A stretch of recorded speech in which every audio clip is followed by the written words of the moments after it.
How to create a process monitoring system. First, select the cells in which to insert the checkboxes and go to Conditional Formatting. From the drop-down menu that opens, select With Set, and then Other Rules. Here, you can choose the style of your icon. Once you've done this, unlink, show only the icon, and set the rules according to your preferences. Then, change the values to 0 and 1, and the type to a number, then click OK. Now, by entering 1 or 0 in the table, the selected icons will be displayed.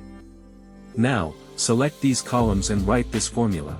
Inside the brackets, select all the cells corresponding to that result plus 0, and then immediately after the bracket, divide by 4, which corresponds to the number of cells we're considering.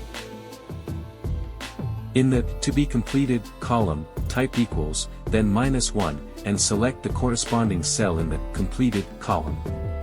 Now, double-click in the bottom corner to extend the formula to all the cells in that column.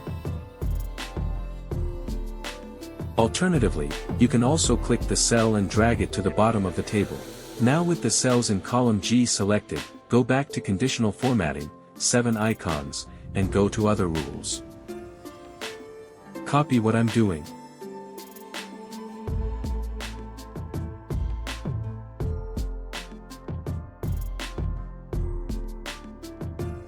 Once done, do the same with the cells in column H and insert this formatting.